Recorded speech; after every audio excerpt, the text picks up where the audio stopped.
here with Parris Todd. She's ranked top 5 on the PPA Tour. Today, she's going to teach us her signature shot, the two-handed backhand counter.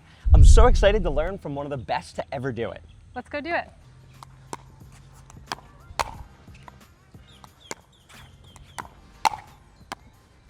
So Parris, what would you say is step 1 with this shot?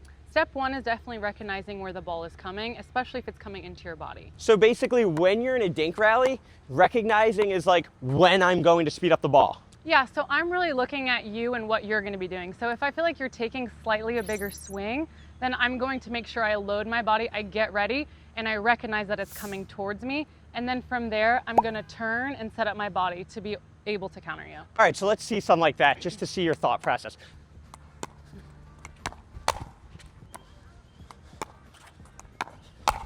So like on those, what are you seeing to know that the ball's coming, and what are you doing? So on these shots specifically, especially when my opponent's dinking, I see you take a bigger swing. So then from there, I start to shift my body slightly. And then once I shift my body, I'm then turning and trying to make contact with the ball. So one thing I noticed is how does your body positioning change depending on where the dink is? So like if somebody's speeding up from here, I notice you'll shift different than if the ball's getting sped up from here. So basically when the ball is in front of you, you always want to be covering when they're coming to you line, because that's going to be the easiest shot for them.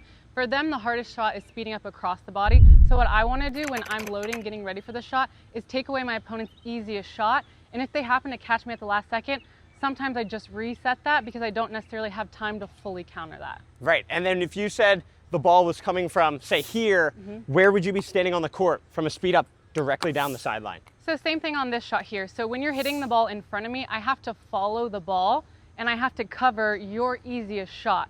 So once I dink line, I slightly move over and then I'm sitting a little bit more here, backhand body, or sometimes I'm even sitting forehand on this one, but I have to cover this shot and I have to follow the ball, because if I dink the ball there and I'm still standing here, I give you all of this core opening. So I want to make sure I'm closing the gaps for when my opponent's speeding up. Right, and then one thing that I like to teach, I want to just get your opinion on it, is I always say like wherever the ball bounces on your opponent's side, let's say I hit it over there, I say you should almost get your chest in front of it to cover the most likely speed up. Would you say you agree with that? Yeah, absolutely. I mean, I think just following the ball in general is super important, and working together with your partner, especially in doubles, because whenever you're moving away from your partner, you create more space in the middle, and when you create more space, it gives your opponents easier shots and easier placement of where to go in the court. Now we're going to transition to how we actually hit this shot, the mechanics of it. How do you generate so much power from this shot?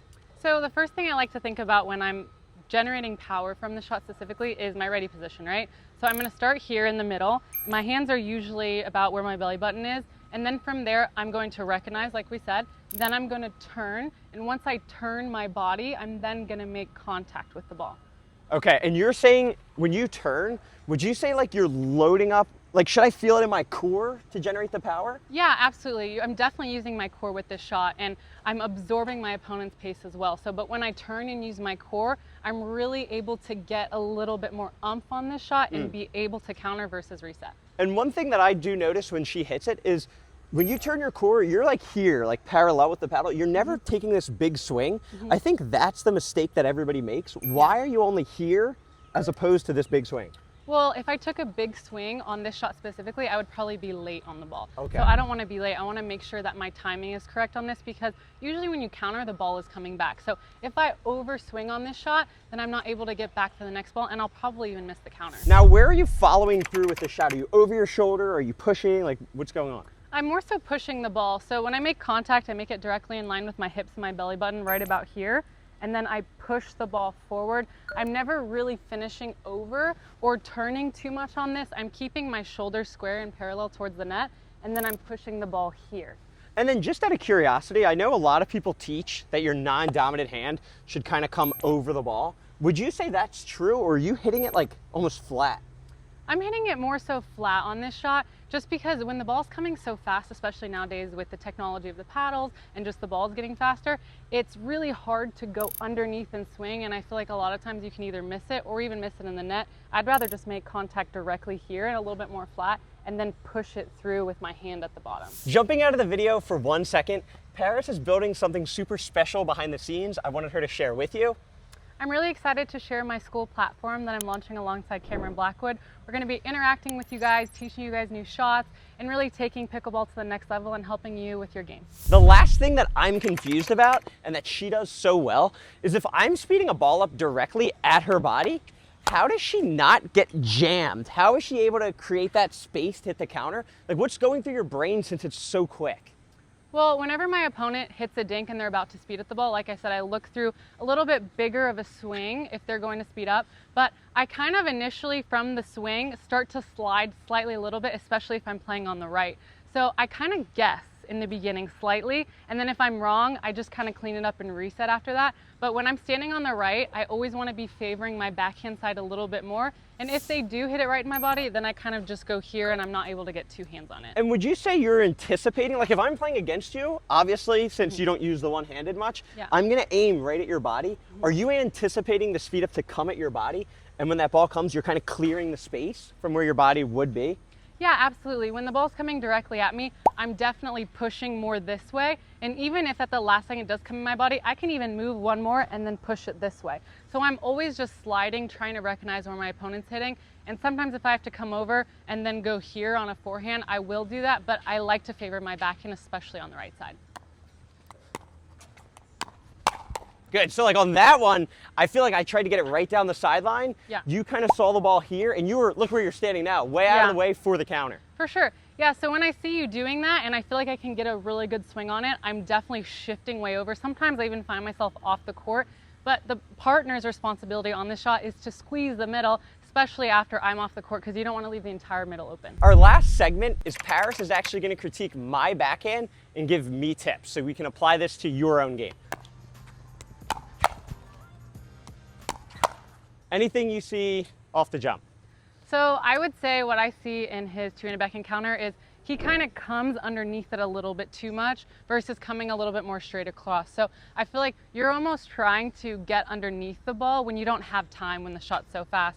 If the ball was coming a little bit slower and you had time to kind of brush underneath it, I would say do that. But especially now, so when you take your paddle back here, and you push it back, come more across this way versus coming I'm doing like that. this. Okay, yeah. okay. So you're just brushing a little bit too much on a ball that's coming fast where you can't necessarily brush. That's good. I didn't even notice that. So you're saying almost like more flat is like sheer power and they can't even react to get out of the way? Instead of like me trying to shape it, it's not worth it.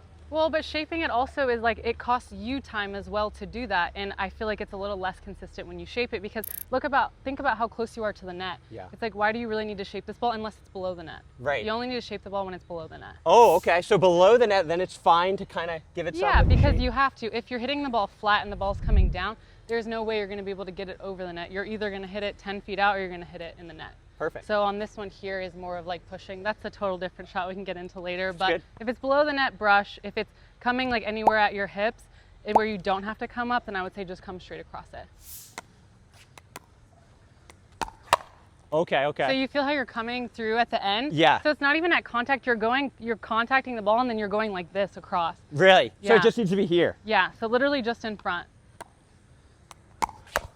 But now you're pulling away from it. So you want to stay with the ball when it's coming to you, and then from there push. Nice, perfect. Like that. You can still even, it looks a little unnatural, so like let it go afterwards, but don't come all I the see way what you're across your saying. body, you know what I mean? Yeah. So it's like right in the middle of those two. Thanks for watching, and special shout out to Parris for being in this video. If you want to follow along on her journey, check her out on Instagram at It's Parris Todd, and we'll see you next week. Thanks, guys. YouTube thinks you should watch this video next, and so do I. Keep getting better at pickleball.